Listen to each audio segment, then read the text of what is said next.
My name is Miranda.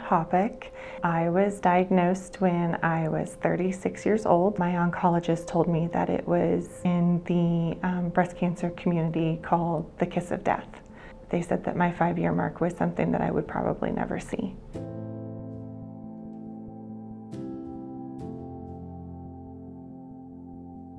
In the middle of the night, I would read, and I was holding a book, and I felt this weird feeling on my arm, and I was like, oh my gosh, what is that? And I wake my husband up, and I'm like, hey, feel this, Then he's like, yeah, that feels weird, you should call the doctor. So I called the doctor, and the doctors are like, oh, you're so young, it's probably just fibrous breast tissue. And it was like almost immediately, as soon as they felt it and I saw the look on their face, I was like, yep, that's not supposed to be there.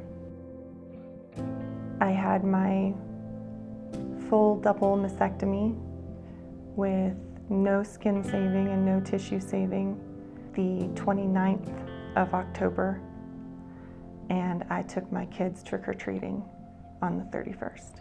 I was just determined to not allow this to affect my kids.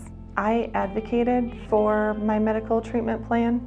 They went ahead and moved forward with my suggestion for treatment plan and did my surgery first. And then I did 26 rounds with 6 of those rounds of chemo being what they call Red Devil. That was really hard stuff. And I had to do cryotherapy at the same time. I'm, sitting at the chemo bar, getting chemo, but I also am sitting there with these ice bags, kind of duct taped to my hands and feet, which is kind of comical and kind of miserable at the same time. So, my gosh, it is so easy to say, it's just hair, it'll grow back, when it's not your hair. When everything that identifies you as a woman has been taken away from you. I did not know that I was a biohazard to everyone around me. Right after a chemo treatment, I could not touch my children. I could not touch my husband. I could not give them a hug.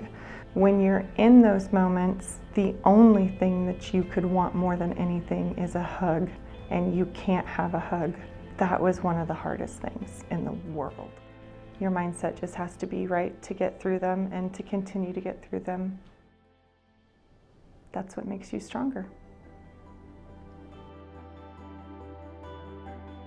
I had a chemo treatment on my birthday, so I wore a pink tutu to chemo that day and brought pink cupcakes and shared with everybody. I celebrate every little milestone in the biggest fashion, and my pink tutu makes an appearance at almost all of those milestones. I would never, ever, ever want to go through this again. But when I tell you that it was one of the best things that ever happened to our marriage, it really was, because it was something that really showed us how much we can go through and how much we love each other. It was absolutely amazing and eye-opening to show us how much strength that we have when we're bonded together. In absolutely every situation, you can adapt and overcome or not. You can choose to learn or not. There are going to be hard days, and in those hard days, strength is saying, today was a hard day, tomorrow's going to be better.